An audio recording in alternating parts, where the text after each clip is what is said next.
Hello बच्चों, welcome back to our YouTube channel maths by DK sir. So बच्चों कैसे हैं आप सब? आई होप आप लोग अच्छे होंगे, पढ़ाई ज़रूर कर रहे होंगे। सो इसी तरह पढ़ते रहिए। जैसा कि आप लोगों को पता है बच्चों, चैप्टर 1 हम लोग फिनिश कर चुके हैं और आज की क्लास में हम स्टार्ट करेंगे चैप्टर 2, जिसका नाम है inverse trigonometric functions. Trigonometric function से बच्चों आप लोग 11th में बिल्कुल अच्छे से अवेयर हैं, क्योंकि 11th में चैप्टर नंबर 3 में आप लोगों ने इसे बहुत ही डिटेल में आइडेंटिटी के साथ, कई सारे प्रॉब्लम्स के साथ, इसके ग्राफ, डोमेन, रेंज सब कुछ आपने पढ़ा हुआ है। उसका ही यूज करते हुए हम लोग यहाँ पे भी इनवर्स ट्रिग्नोमेट्रिक फंक्शंस को पढ़ेंगे। ठीक, तो आपसे रिक्वेस्ट है कि इस चैप्टर को पढ़ने से पहले 11th की ट्रिग्नोमेट्रिक फंक्शंस को पूरे अच्छे से बिल्कुल एक बार पढ़ लीजिए। ठीक है, यानी रिवाइज कर लीजिए। अच्छा, एक चीज़ ज़रा ध्यान दीजिए, इस चैप्टर 2 में हमें क्या क्या पढ़ना है यहाँ पे बच्चों। तो बिल्कुल इस चैप्टर में हम लोग graph of inverse trigonometric functions पढ़ेंगे, पहला टॉपिक। दूसरा हम लोग with the help of graph we will find the domain and range of the functions. ठीक है, तीसरी चीज़ हम लोग principal value of the given function find out करेंगे, यानी किसी भी जो फंक्शन इनवर्स ट्रिग्नोमेट्रिक फंक्शन दिया है उसकी प्रिंसिपल वैल्यू क्या होगी। ठीक है। एक चीज़ और ज़रा बच्चों ध्यान दीजिए, अब यहाँ पे इनवर्स ट्रिग्नोमेट्री की बात हो रही है, तो इनवर्स ट्रिग्नोमेट्री को हम लोग जानेंगे कि एक्चुअली में ये इनवर्स का मतलब क्या है। ये रिलेट करेंगे किससे, हम लोग फंक्शन से, जिसमें फंक्शन में एक इन्वर्टिबल फंक्शन एक टॉपिक रहा है। ठीक है, उसके डेफिनेशन के थ्रू हम लोग समझेंगे कि एक्चुअली में फंक्शन इन्वर्टिबल कब होता है, और यहाँ पे भी चेक करेंगे कि इन्वर्टिबिलिटी कब फॉलो हो रही है। ठीक है, सो बढ़ते हैं आज की क्लास में। और आज की क्लास में बच्चों हम लोग सबसे पहले हम लोग देखेंगे कि जो हमारे फंक्शंस हैं, यानी ट्रिग्नोमेट्रिक फंक्शंस हैं, उनके डोमेन और रेंज को पहले हमें जान लेना ज़रूरी है। उसके बाद हम लोग फर्दर इन्वर्स के लिए बढ़ेंगे। ठीक है, तो जैसा कि मैंने यहाँ पे 3 चीज़ लिखा हुआ है, फंक्शन, डोमेन और रेंज। ठीक है, यहाँ पे हम लोग बारी बारी से जो भी फंक्शंस हैं उनके डोमेन और रेंज के बारे में जानेंगे कि अगर कोई फंक्शन दे रखा है तो उसका डोमेन क्या होगा और उसका रेंज क्या होगा। ठीक है, तो बारी बारी से हम लोग देख लेते हैं। बहुत ही सिंपल है, आप लोग जानते भी होंगे। ठीक है, कुछ लोग नहीं जानते होंगे, तो इसको हम लोग सीख लेते हैं आज। सबसे पहले हम लोग बात करते हैं साइन थीटा की। साइन थीटा की जब बात करते हैं बच्चों, यानी साइन फंक्शन की बात करते हैं, यानी कि अगर ये फंक्शन साइन थीटा दे रखा है तो डोमेन का मतलब क्या होता है कि डोमेन का मतलब the values on which this function is defined, है ना। यानी कि उन सारे फंक्शंस, यानी उन सभी वैल्यूज़ पे जिस पे फंक्शन डिफाइंड है उन्हीं को हम लोग डोमेन बोलते हैं। मतलब यहाँ पे क्या, थीटा की बात हो रही है, क्योंकि थीटा पे ही तो ये डिफाइंड या नॉट डिफाइंड डिपेंड करेगा, क्योंकि थीटा यहाँ पे अब क्या है, एंगल है। तो यानी कि जो भी हमारा डोमेन होगा एंगल के टर्म्स में आएंगे। रेंज क्या आएगा, रेंज चूँकि बच्चों यहाँ पे साइन 0 रखेंगे तो 0 वैल्यू आती है, साइन 30 रखते हैं तो 1/2 आता है, साइन 45 रखते हैं तो 1/√2 आता है। इसका मतलब आप देख रहे हैं कि इस पूरे साइन थीटा की वैल्यू एक न्यूमेरिक वैल्यू आ रही है। ठीक है, तो साइन थीटा के लिए अगर आप देखते हैं, आपको पता है, तो आपने ग्राफ पढ़ा होगा तो आपको अच्छे से मालूम है कि ये सभी रियल नंबर्स के लिए डिफाइंड होता है, यानी this is defined for all real numbers, यानी कि ये हर एंगल के लिए इसकी वैल्यू कुछ ना कुछ आती है। तो इसका रेंज क्या होता है, रेंज में भी आपने देखा होगा कि इसमें मिनिमम वैल्यू -1 और मैक्सिमम वैल्यू +1, यही तो होता है साइन थीटा का। Domain capital R real number, range -1 to 1 close interval. Similarly cos theta का देखिए, यहाँ पे वही same capital R real number और -1 to 1 इसका क्या हो जाएगा, रेंज हो जाएगा। ठीक, टेन थीटा में थोड़ा सा बदलाव होता है बच्चों। ये बदलाव कैसे आता है, हमें पता है कि tan 0 0 होता है, tan 90 1/0 मतलब इनफाइनाइट, मतलब कि अनडिफाइंड होता है। तो उस वाले एंगल्स यानी π/2 के, यानी वाई एक्सिस, अगर वर्टिकल ये लाइन है वाई एक्सिस, तो वाई एक्सिस पे ऊपर वाला एंगल क्या होता है, π/2, नीचे वाला एंगल 3π/2। यानी कि हम देख रहे हैं कि जैसे ही हम मूव इस पर रिवॉल्व करते रहते हैं तो हमको पता है कि वाई एक्सिस अपवर्ड और डाउनवर्ड पे क्या आते हैं, ऑड मल्टीपल ऑफ π/2 आते हैं। तो इन्हीं आर में से, यानी टोटल आर में से हम ऑड मल्टीपल्स को हटा देंगे, यानी theta such that theta is equals to 2n+1 π/2 where n belongs to z। तो ये हो जाएगा कि नहीं हो जाएगा। अब यहाँ पे एक्चुअली में जो ये, अब इसका रेंज क्या आ जाता है बच्चों, रेंज क्या आ जाता है, कैपिटल आर। कैपिटल आर का मतलब all real numbers. All real number कैसे आता है, हमें पता है कि tan 90 प्लस इन्फाइनाइट होता है, tan -90 माइनस इन्फाइनाइट होता है, तो इस वजह से ऑल रियल नंबर हो जाएगा। कॉट थीटा चेक कर लेते हैं बच्चों। कॉट थीटा के लिए देखिए क्या हो जाएगा, r - theta such that theta is equals to n pi where n belongs to Z. यहाँ ये बात आपको अच्छे से समझ में आ रहा होगा कि एन पाई क्यों लिखा गया है, क्यों, क्योंकि कॉट 0 अनडिफाइंड होता है ना, कॉट 0 अनडिफाइंड होता है, उसी तरह कॉट पाई अनडिफाइंड होगा, कॉट 2 पाई भी अनडिफाइंड होगा, कॉट 3 पाई भी अनडिफाइंड होगा। तो इस वजह से ये एन पाई हो जाएगा और यहाँ पे इसका डोमेन क्या हो जाएगा, R minus theta such that theta is equals to n pi. इसका रेंज क्या हो जाएगा बच्चों, रेंज हो जाएगा ऑल रियल नंबर्स, ठीक है। इसी तरह सेक थीटा का अगर निकालते हैं तो सेक थीटा के बारे में थोड़ी सी आपको जानकारी है, वैल्यू आप लोग 0 से 90 के बीच में या फिर उसके बियॉन्ड भी आप जानते हैं। जैसे मान लीजिए कॉस थीटा का ही उल्टा होता है, यानी कॉस थीटा का रेसिप्रोकल कौन होता है, सेक थीटा होता है। तो कॉस 0 अगर हमारा 1 है तो सेक 0 तो 1 होगा ही। कॉस 90 0 है तो सेक 90 क्या हो जाएगा, अनडिफाइंड हो जाएगा। इसका मतलब ये आर में से हम लोग जो ऑड मल्टीपल्स होंगे उनको हटा देंगे, यानी theta is equals to 2n+1 pi upon 2 where n belongs to Z. और इसका रेंज क्या हो जाएगा बच्चों, रेंज आप देखेंगे कि आर की इसमें से आर में से ये वाली वैल्यू हट जाती है, जिसमें आप जो है -1 से लेके 1 के बीच में कोई वैल्यू आप सेक में नहीं पाते हैं, ठीक है। अब जो है लास्ट है कोसेक थीटा। कोसेक थीटा चूँकि साइन का रेसिप्रोकल होता है बच्चों, तो इसमें जो है एन के मल्टीपल्स हट जाएंगे। तो यहाँ पे ज़रा देखेंगे तो R is minus theta is equals to theta such that theta is equals to n pi where n belongs to Z, ये हो जाता है। और ये भी आपका -1,1 ये आ जाता है। तो इस तरीके से बच्चों बिल्कुल ही सिंपल तरीके से ये 11th की चीज़ हम लोगों ने रिकॉल किया है, यानी रिवाइज़ किया है, जिसमें हमने देखा कि किसी भी यानी 6 फंक्शंस जो दे रखे हैं, साइन, कॉस, टैन, कॉट, सेक, कोसेक, इनके डोमेन क्या है, इनके रेंज क्या आता है, ठीक है। सो pause the video, note it down, बढ़ते हैं। अब हम लोग थोड़ा सा जान लेते हैं कि एक्चुअली में कोई फंक्शन इन्वर्टिबल कैसे होता है। आफ्टर दैट हम लोग बारी बारी से सभी फंक्शंस के लिए इन्वर्टिबिलिटी चेक करेंगे।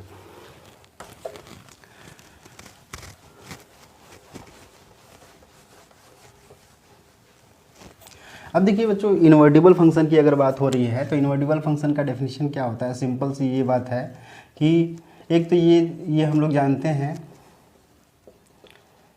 एक डेफिनेशन हम लोग जो फंक्शन में, ये आप देखेंगे कि फंक्शन में एक डेफिनेशन लिखा है कि if a function f from A to B, कोई एक फंक्शन दिया है जो कि फ्रॉम ए टू बी है, देन इफ देयर एग्जिस्ट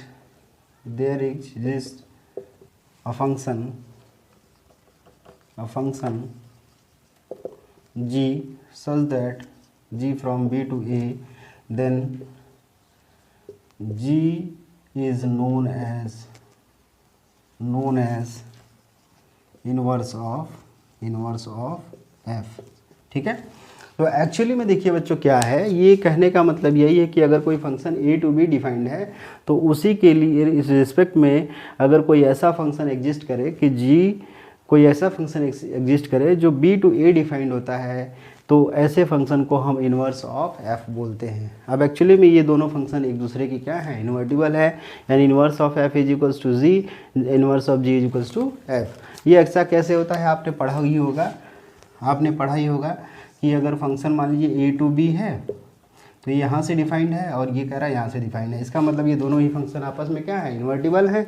अब ये देखिए डेफिनेशन एक्चुअली में इन्वर्टिबल और कैसे ये प्रूव होता है, आप ये पढ़ चुके हैं कि 1 और 1 से होता है। अगर कोई फंक्शन 1 कंडीशन को फॉलो कर रहा है और 1 कंडीशन को भी फॉलो कर रहा है एज वेल एज मतलब साइमल्टेनियसली, तो उस फंक्शन को हम लोग क्या बोलते हैं, इन्वर्टिबल फंक्शन बोलते हैं। यानी कि अब हम लोग ट्रिग्मेटिक फंक्शंस के टर्म में, यानी उनको हम लोग बारी बारी से चेक करके दिखाएंगे या चेक करेंगे कि क्या ये फंक्शन 1 और 1 दोनों कंडीशन को फॉलो कर रहे हैं। अगर कर रहे हैं तो then the functions are invertible, otherwise not, ठीक है।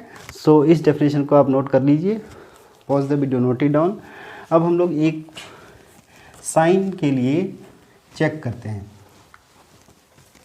अब ज़रा ध्यान दीजिए बच्चों, मान लीजिए हमने यहाँ पे एक फंक्शन ले लिया, let y is equals to sine x. ये मैं y ले लिया साइन एक्स, है ना।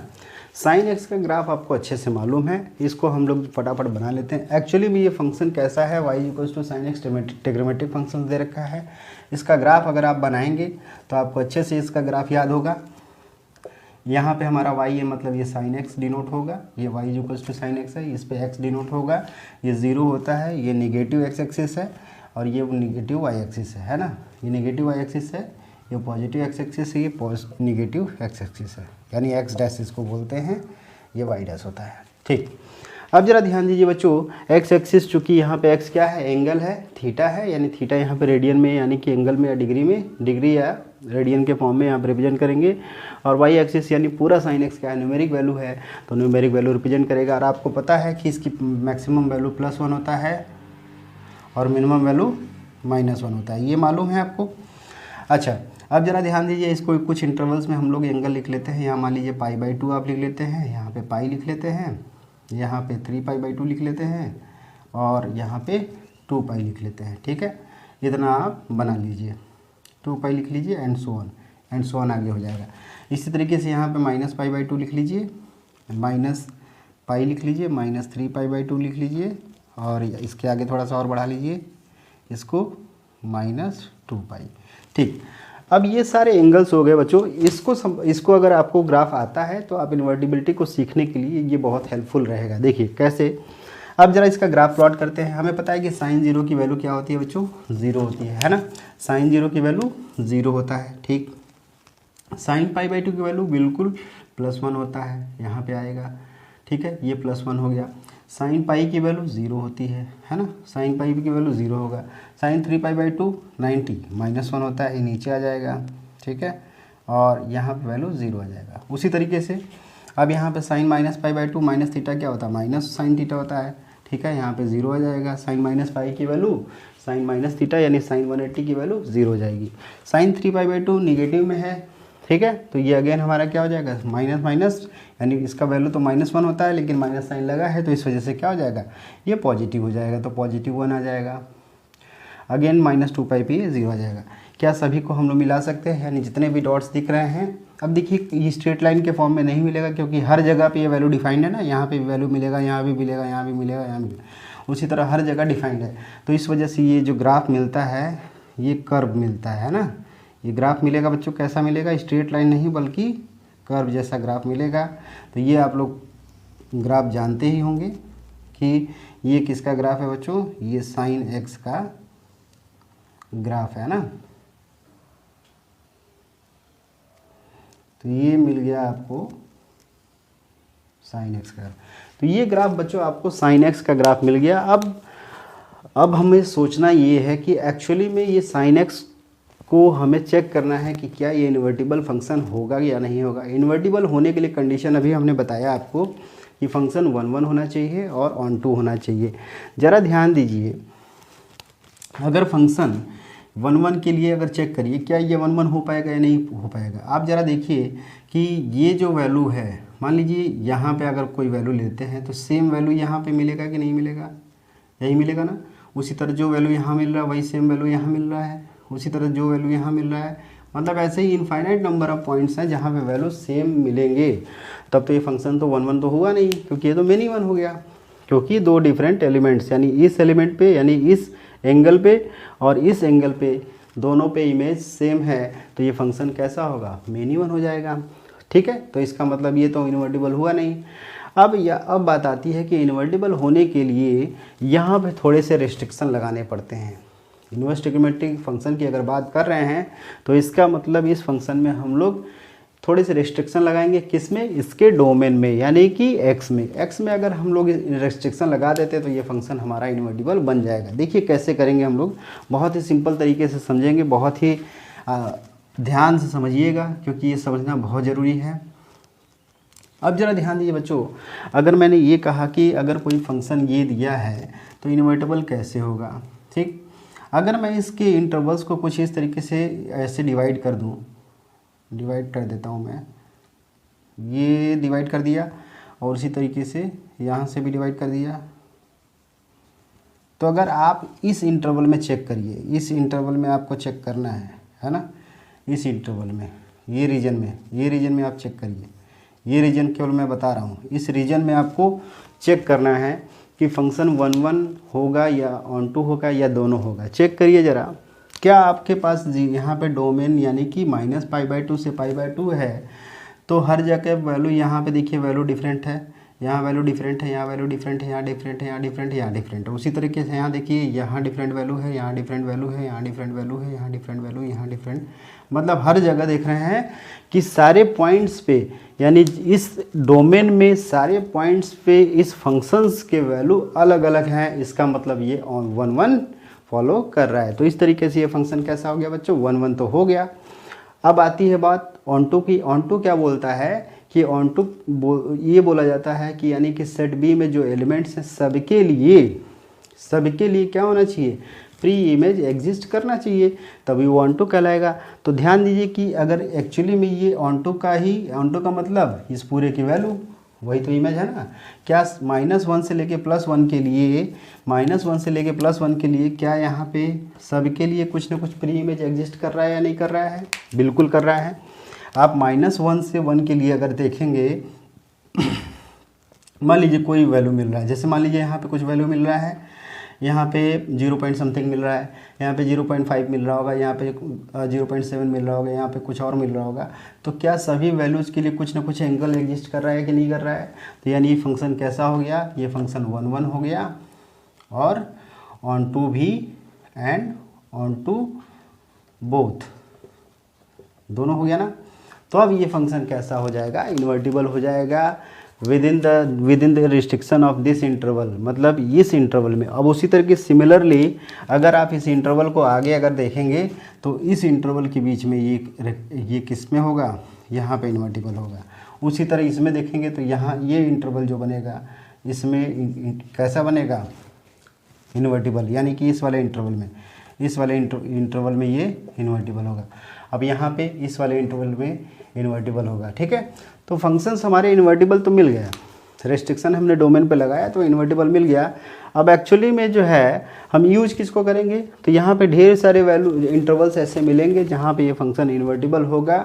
उन्हीं में से ये जो वैल्यू होगा -π/2 से π/2, इसी को हम लोग बोलते हैं प्रिंसिपल वैल्यू ब्रांच।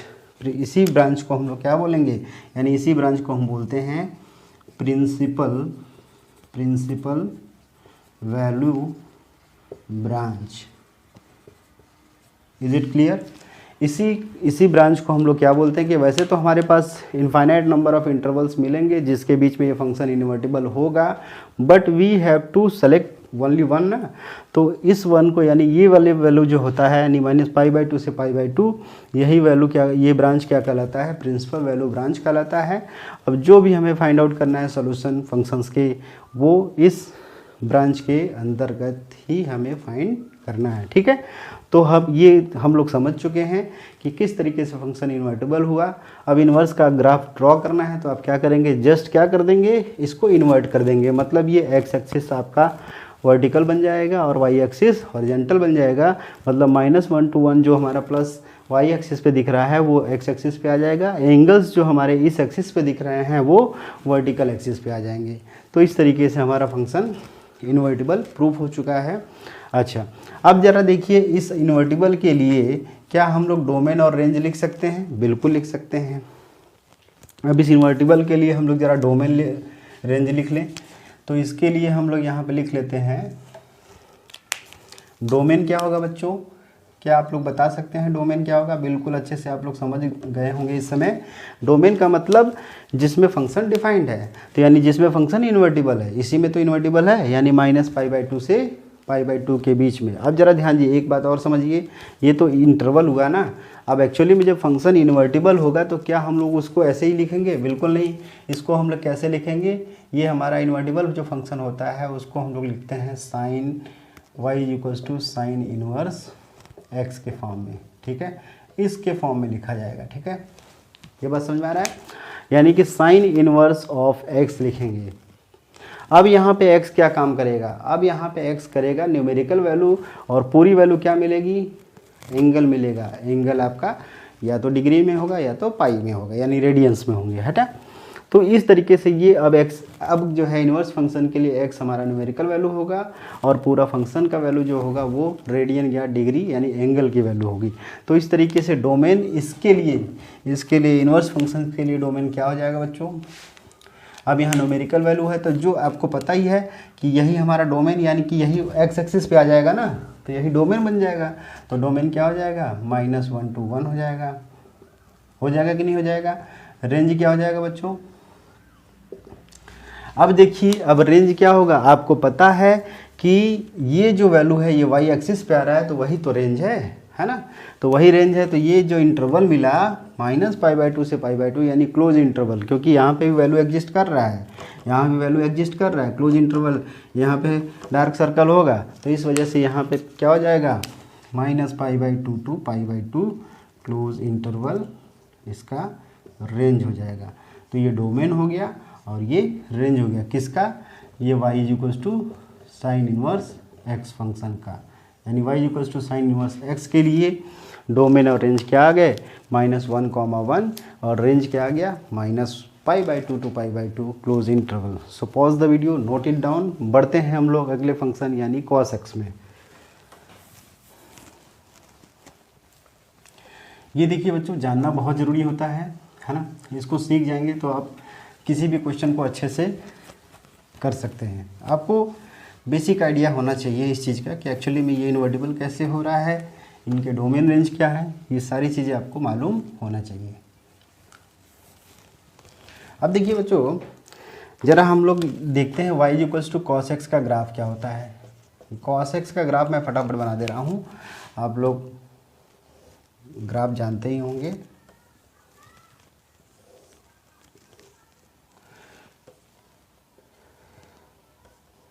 ये प्लस y है, ये y डैश है, ये x है, ये x डैश है, यहाँ पे 0 है, यहाँ π/2 हम लोग ड्रॉ करेंगे, यहाँ पे हम लोग पाई ड्रॉ करेंगे, यहाँ पे 3π/2, यहाँ पे 2π, यहाँ पे -π/2 ड्रॉ करते हैं, ये -π हो गया, -3π/2 हो गया और -2π हो गया। तो इस तरीके से आपका ये, आपको पता है कि cos x की मैक्सिमम वैल्यू +1 होता है बच्चों, cos x की मिनिमम वैल्यू -1 है ना, -1 होता है। अब जरा इसके ग्राफ को प्लॉट करते हैं। क्या आप ग्राफ आसानी से प्लॉट कर पाएंगे, बिल्कुल इजी है। देखिए, क्या आपको मालूम है cos 0 की वैल्यू क्या होती है, +1 होता है कि नहीं होता है। cos 90 की वैल्यू 0 होती है, cos 180 की वैल्यू -1 होती है, याद है, ये सब याद होना चाहिए आपको, है ना। cos 2π की वैल्यू +1 हो जाएगा।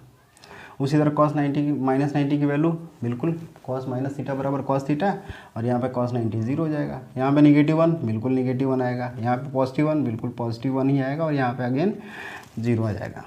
ठीक है, अब ज़रा ध्यान दीजिए बच्चों, यहाँ पे यहाँ पे 0 हो जाएगा, और 2π पे वैल्यू जो होती है cos -θ यानी पाई हमारा आ जाएगा 1, +1 आ जाएगा, +1 आ जाएगा। तो इस तरीके से ग्राफ हमारा फिर से वही कर्व टाइप का बनेगा। तो कर्व टाइप का बनेगा तो इस तरीके से ज्वाइन कराएंगे, ये ग्राफ आपका इस तरीके से जाएगा, ये आपका ग्राफ इस तरीके से जाते हुए ये मिल जाएगा। ये आपका बन गया y = cos x का ग्राफ बन गया कि नहीं बन गया। इतनी चीज़ आप लोग को अच्छे से मालूम होगा, ये cos x का ग्राफ हो गया। अब जरा बच्चों ध्यान दीजिए, जब ये cos x का ग्राफ बन गया तो क्या cos x इन्वर्टिबिलिटी, अभी चेक करिए ज़रा, cos x अभी इन्वर्टिबल नहीं होगा। क्यों, क्योंकि यहाँ देखिए, यहाँ दोनों सेम है, यहाँ दोनों सेम होगा, यहाँ पॉइंट पे दोनों सेम होगा, यानी कि यहाँ पे वैल्यू सेम, यहाँ वैल्यू सेम, यहाँ वैल्यू सेम मिल रहा है ना। तो इसका मतलब फंक्शन हमारा 1 1 नहीं है, इसलिए फंक्शन इन्वर्टिबल भी नहीं होगा। जब 1 1 नहीं है तो इन्वर्टिबल कैसे हो जाएगा। इन्वर्टिबल होने के लिए 1 1 और 1 2 दोनों होना चाहिए। ठीक, अब आगे बढ़ते हैं हम लोग ज़रा। अब जैसे साइन एक्स में हमने किया था कि कुछ रेस्ट्रिक्शन हमने लगाए थे, तो उसी तरीके से कुछ रेस्ट्रिक्शन यहाँ पे भी लगाना पड़ेगा हमें, तब हमारा फंक्शन इन्वर्टिबल हो जाएगा। ठीक, अब कैसे करेंगे ज़रा देख लीजिए, ये कैसे पता चल रहा है कि एक्चुअली में कैसे होगा, तो ग्राफ देख के हमें मालूम पड़ रहा होगा। अब ज़रा देख लीजिए बच्चों, ग्राफ कुछ ऐसे मूव कर रहा है, तो अगर ये रीजन लेते हैं तो इसमें तो सेम आएगा ही, तो इस रीजन को छोड़ना पड़ेगा। तो इस रीजन को अगर देखें, यानी 0 to π चेक कर लीजिए, क्या 0 to π में फंक्शन इन्वर्टिबल हो सकता है, बिल्कुल हो सकता है। कैसे, देखिए यहाँ डिफरेंट वैल्यू, उसी तरह यहाँ भी डिफरेंट, यहाँ भी डिफरेंट, यहाँ भी डिफरेंट, सब जगह डिफरेंट मिल रहा है, यानी different domain, different value, different range, यानी हर जगह पे देख रहे हैं कि आप हर अलग अलग वैल्यूज़ के लिए, हर अलग अलग एंगल के लिए अलग अलग वैल्यू cos x की मिल रही है। तो इस इंटरवल के बीच में यानी with in this interval function हमारा क्या होगा, इन्वर्टिबल हो जाएगा। तो क्या ऐसे ही केवल यही इसी में इन्वर्टिबल होगा, बिल्कुल नहीं, आप इसमें भी चेक करेंगे, इसमें भी चेक करेंगे तो आपको ये फंक्शन इन्वर्टिबल होगा। आप इसमें भी चेक करेंगे तो ये फंक्शन क्या होगा, इन्वर्टिबल होगा। इसमें भी चेक करेंगे तो फंक्शन क्या होगा, इन्वर्टिबल होगा। बट अब इसमें से किसको हम लोग एज्यूम करेंगे, प्रिंसिपल वैल्यू ब्रांच। तो ये वाला जो ब्रांच होगा यही हमारा क्या कहलाएगा, प्रिंसिपल वैल्यू ब्रांच कहलाएगा। यानी 0 to pi close interval. Close interval क्यों कह रहा हूँ कि यहाँ पे देखिए डार्क सर्कल है, यहाँ पे डार्क सर्कल है, इस वजह से वैल्यू एग्जिस्ट कर रहा है किस पे, 0 पे और पाई पे। तो इस वजह से इसका प्रिंसिपल वैल्यू ब्रांच क्या हो जाएगा, क्लोज इंटरवल 0 to पाई हो जाएगा। तो क्या अब y = cos इनवर्स x का इसका डोमेन और रेंज लिख सकते हैं आप, बिल्कुल आसानी से लिख सकते हैं। डोमेन क्या होगा बच्चों, डोमेन एक्चुअली में क्या होगा, ये जो है एंगल अब इन्वर्ट कर देंगे तो वही cos इनवर्स का ग्राफ हो जाएगा। तो एक्चुअली में यही तो डोमेन है। डोमेन एक्चुअली में क्या होगा, x है ना, x क्या न्यूमेरिक वैल्यू। तो जब इन्वर्ट कर देंगे तो ये एंगल्स की वैल्यू -1 to 1 ये हमारा डोमेन बन जाएगा। तो डोमेन क्या हो जाएगा, -1, 1 हो जाएगा। ठीक है, उसी तरीके से रेंज क्या हो जाएगा बच्चों, रेंज अब क्या मिलेगा, डोमेन हम यहाँ पे न्यूमेरिक वैल्यू दे रहे हैं तो रेंज में हमें एंगल्स मिलेंगे। एंगल क्या होगा, अब चूंकि 0 to पाई के बीच में क्या है, इन्वर्टिबल है, तो हमारा यही इसका रेंज हो जाएगा। ठीक है, तो इस तरीके से आप बिल्कुल आसानी से आप जो है फाइंड आउट कर लेंगे क्या, cos इनवर्स x का डोमेन और रेंज। बहुत ही इंपॉर्टेंट है ये रेंज जो है, यानी प्रिंसिपल वैल्यू ब्रांच, इन्हीं का यूज करके हम लोग जो है प्रिंसिपल वैल्यू आगे हम लोग क्वेश्चंस में फाइंड आउट करेंगे। ठीक है, सो बच्चों ये ग्राफ आप लोग बिल्कुल आसानी से समझ गए होंगे, है ना। इन्वर्स का ग्राफ बनाने के लिए आपको जस्ट क्या करना है, एक्सिस को इन्वर्ट कर देना है, यानी कि ये जो वैल्यूज़ बन रहे हैं, यानी कि एंगल्स आप वाई एक्सिस पे लिख लीजिए और वैल्यूज़ को एक्स एक्सिस पे लिख लीजिए और ग्राफ को प्लॉट कर दीजिए, वो cos इन्वर्स का ग्राफ हो जाएगा। ठीक, सो आज के लिए इन्हीं दोनों फंक्शंस को रखते हैं। नेक्स्ट क्लास में हम लोग बाकी के फंक्शंस को पढ़ेंगे। ठीक है, सो आज क्लास यहीं फिनिश करते हैं। अगर हमारी क्लासेज अच्छी लग रही हैं, चीज़ें आपको समझ में आ रही हैं, तो हमारे वीडियोस को लाइक करिए, चैनल को सब्सक्राइब करिए, शेयर करें अपने फ्रेंड्स के बीच में। Okay, so thank you everyone.